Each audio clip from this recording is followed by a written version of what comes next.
Eh bien bonjour à toutes et à tous, j'espère que vous allez bien, et aujourd'hui on se retrouve pour l'épisode 9 de comment créer un plugin Minecraft. La dernière fois on s'était arrêté sur le fichier de config partie 2, et aujourd'hui nous allons travailler sur les hashmaps. Avant que la vidéo commence, je travaille actuellement sur mon serveur Minecraft, donc j'ai un serveur Discord également lié à ce serveur Minecraft, dans lequel vous pourrez trouver un salon d'aide au Java. Si vous voulez, si vous avez des questions ou des problèmes à poser, n'hésitez pas à aller dessus. Pour ce qui est du serveur Minecraft, je travaille dessus actuellement beaucoup, donc j'ai moins le temps de m'occuper des tutos.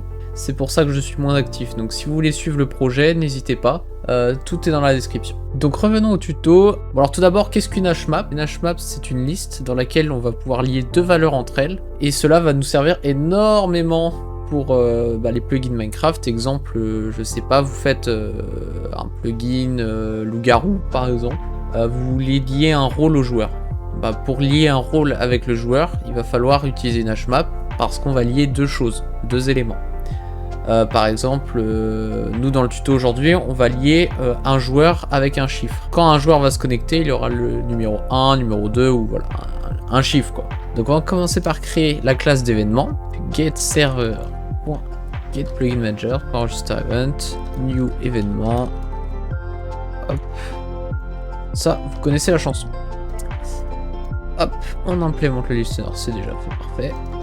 Et on va créer le join event.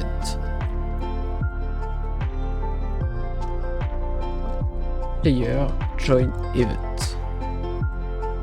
Voilà.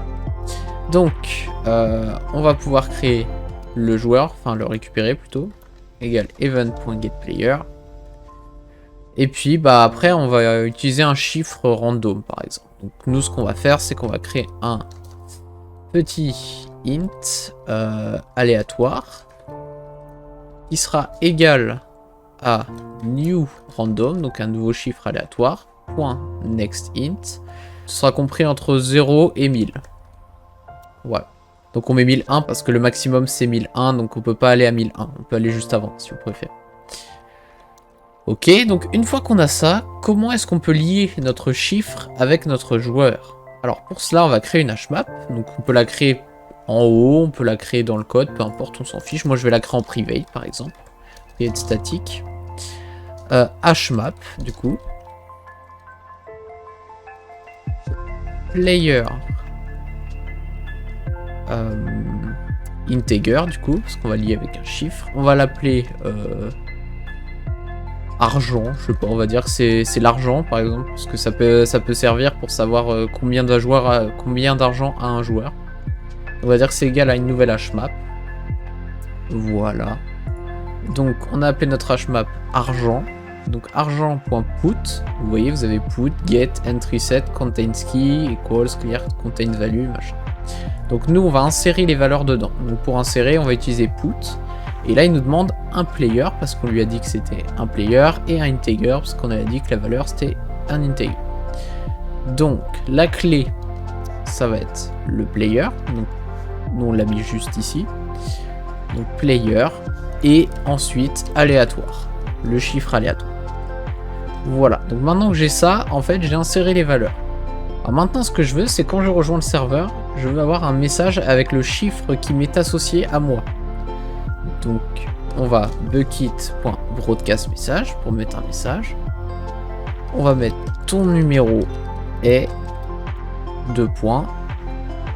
Et là par exemple je vais mettre en bleu en bleu clair. Plus, et là du coup on va mettre argent. Sauf que argent, il contient les deux trucs. Donc comment récupérer la valeur d'une hashmap? Alors pour récupérer la valeur, il faut récupérer la clé en premier. Donc, pour récupérer, on a dit c'était get, et là il nous demande l'objet de clé. Donc, .get, et la clé c'est player. Voilà, une hashmap c'est sous forme de clé valeur. Donc la clé sera associée à la valeur. Pour récupérer la valeur, vous avez besoin de la clé. Notre clé c'est le premier truc qui vient ici, donc c'est player. En envoyant player, il va me renvoyer la valeur. On va tester ça tout de suite. Donc une fois sur le jeu, on va se connecter à notre serveur local, on va le rejoindre, et là normalement... on aura notre message, ton numéro est le 111. Effectivement, on est bien entre 0 et 1000, donc c'est bon. Donc maintenant qu'on a ça, on peut se poser une autre question. comment est-ce qu'on pourrait faire pour récupérer la clé si on ne connaît que la valeur par exemple? Et bien pour cela, on va devoir faire un peu plus loin que ce qu'on a fait. Pour ça, il va falloir créer une boucle for qu'on va appeler map.entry, dans laquelle on va mettre la hashmap. Donc la hashmap c'est player, integer, ce sont les valeurs qu'on recherche. On va l'appeler entry parce qu'on veut rentrer dans la hashmap, 2 points, puis le nom de la hashmap. Donc argent, et là il manque .entry7. Voilà, on va définir l'entrée. Une fois que cette boucle est créée, on peut maintenant récupérer tout ce qu'on veut. Par exemple, je veux récupérer le joueur, player1 égale entry.getKey. Je récupère la clé. Je veux récupérer le numéro, alors on fait int chiffre est égal à entry.getValue. Voilà. Et là, avec ceci, on peut récupérer toutes les valeurs et les clés. Donc nous, on n'en a pas besoin parce qu'on souhaite juste afficher la valeur. Mais on peut également, si on veut, faire un bucket.broadcastMessage player1